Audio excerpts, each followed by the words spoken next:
Hello friends, welcome to follow up. Let's have a look at problem 3011. Find if array can be sorted. In this video, we are going to explain a method based on partition to address this problem. So first, we are going to quickly digest the problem requirement, and then we look at the analysis. And finally, we share two formats of codings. One is longer, in order the purpose is to digest the finer details, and the other is shorter, which is in a compact format. So with that said, let's first look at the problem digest. So here we are given an array of positive integers called nums. So in one operation, we can swap any two adjacent elements if they have the same number of set bytes. So we are allowed to do this operation any number of times, including 0. In other words, keep it as it is. So we want to check if we can make this array sorted through such operations. So here we have 3 examples. Let's look at example 1. So because 2, 4, 8 are all 2's powers, so they just have one set of bits. So we can freely change them. So we can get 2, 4, 8 for the 3 positions ahead. Then 13 and 15 both have 4 bits set, so we can, because they are adjacent, so we can switch them. So we get 15 and 30. So we can easily check if a array is sorted or not by a linear loop. So this returns true in example 1. Well, for example 2, so 1 has 1 bit, 2 has 1 bit, so this is a group. So, but you don't need to switch them because they're already in sorted order. 3 and 4, notice that 4 also has 1 bit, but it's not adjacent with 1 or 2, so you cannot group them together, right? 4 will remain its position. And 3 have 2 bits set, and 5 also have 2 bits set, but because they are separated, so we cannot just group them together. So 3 or the index 2 forms a part, and index 4 forms another part. So, but these two are fixed, right? So we get 1, 2, 3, 4, 5. We don't need to do any operations for example 2. We return true. Well, for the last example, so 2, 4, 8, 16 just has 1 bit, so you can freely change them. So you get but 3 has 2 bits. You can no one can switch with it, so it will remain. But 3 is greater than 2, so this example we are going to return false, right? So let's also look at the constraints. First, the length of this list is bounded above by 100. So this is actually a very small number, right?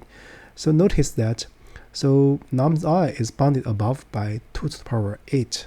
In other words, we need at least to check num bits, num positions for each number here, right? So with that said, we are ready to do the analysis. So here the strategy is to partition. So I'm going to partition the numbers or partition the corresponding indices. So we are going to talk about partitioning the indices because the indices are unique. So the main requirement we need to pay attention to, that is, we can only swap adjacent elements if they have the same number of set bits. In other words, if we do the partition, the indices should be consecutive, right? So if you look at this example, this is example 1. So we say 2, 4, 8, so they have 1 bit set. So we have this part. And then 30, we will get 4 bits. We need to start another list in the partition, the index 3. But 15 is also 4 bits, so we are going to put them together. And then we can freely switch 2, 4, 8 so that in this piece we can make them sorted. And in this piece we can also make them sorted. Overall, this is sorted, so we return true. And let's look at another example, that's this one. So for this one, we know that 75 and 30 have 4 bits.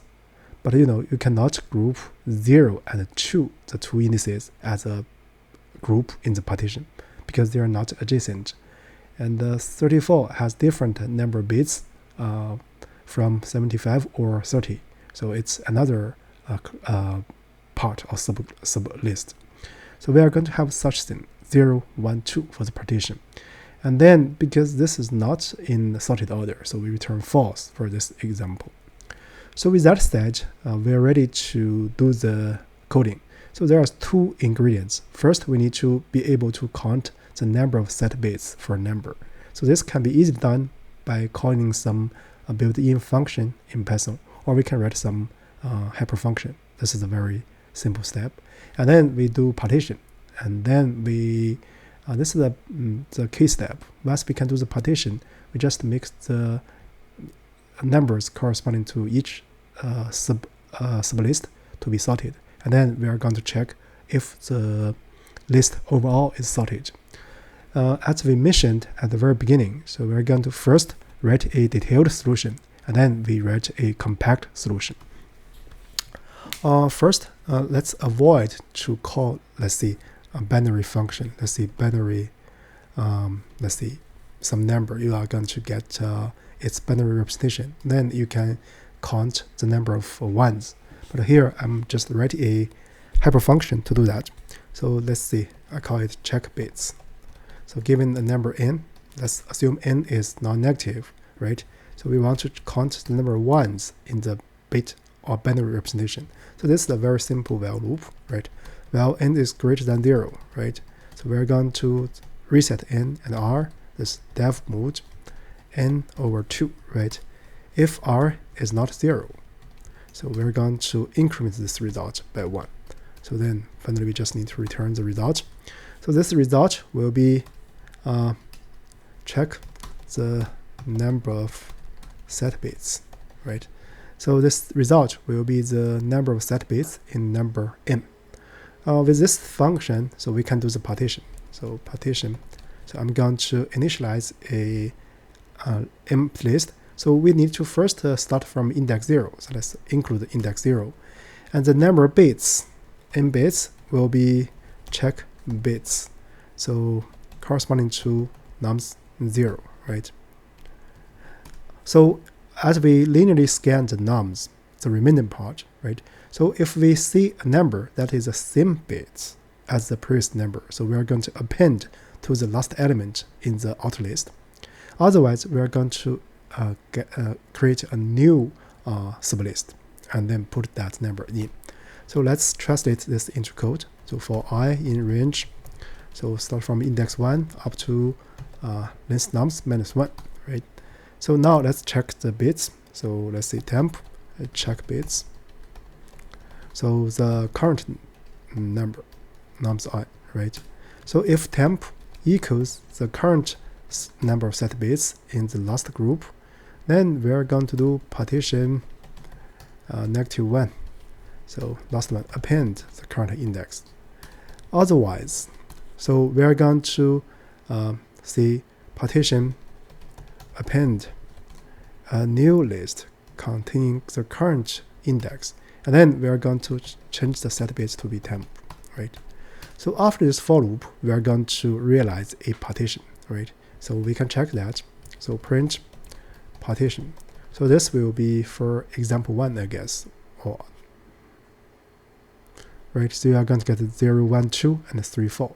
So once you get this one, you can easily reset the numbers. Let's do this.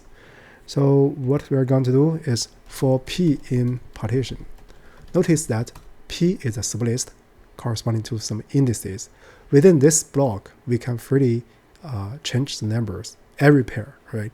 So for this, let's see sorted elements.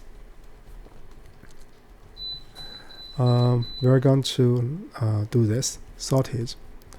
So there are a lot of ways to do this, but let's do this something like this. Nums I for I in p, right? So I'm going to do reverse. True.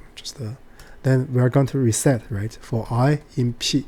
So we are going to modify this nums. So sorted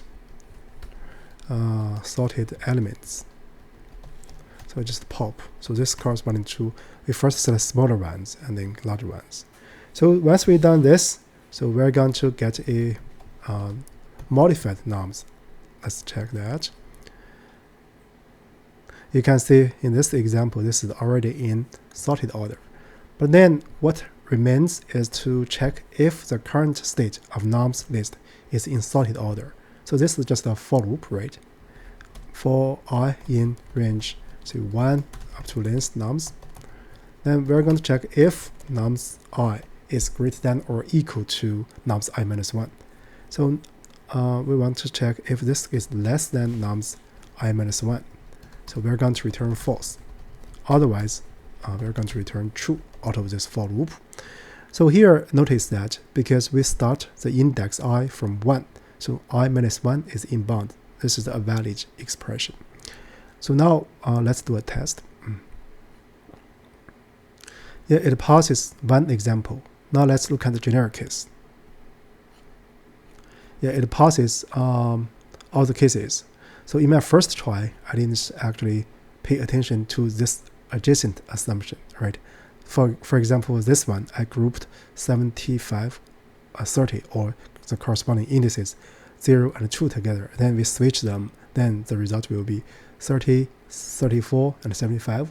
The resulted nums will be in sorted order, which is not right due to this keywords adjacent. So this is the first version of solution. I'm going to copy this part and then write a compatible one. So the first solution is actually for pedagogical purpose, while the second one, if you have already digested the thought in this version, let's call it version v1, we can use some built-in function in Python to make it compact. So here we can get groups, right, or the partition. Let's see. The partition will be, we can use iter tools. Let's see, group by. Then the iterable we're going to group by is nums. Due to the requirement, so notice that we want them to be adjacent. This is exactly suiting this group by iterator method. So what we're going to do is to pass a key. So here I'm going to use a lambda function, right? So x, so we are going to do x, so this is a number, so we have a bit count. And then what we're going to do, so we're going to, like here, we are going to reset and then sort and to compare with the sorted one. So we're going to return list. Let's see, we're going to use chain. So this is also an iter method, right? Iter tools, chain. I forgot this. Let's see, directly write chain, right? So let's see. I'm going to partage. So here, sorted group for the key and the group in partition, right? So, and then what I'm going to do is to compare this one to sorted nums, right? So now let's do a test. Yeah, it passes one example. So now let's look at the generic case.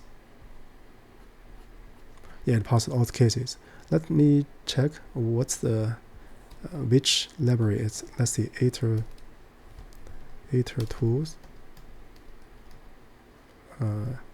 Let's see, iter tools chain. Yeah. So let's put it here. I can write this full iter tools chain, right? So that's much better.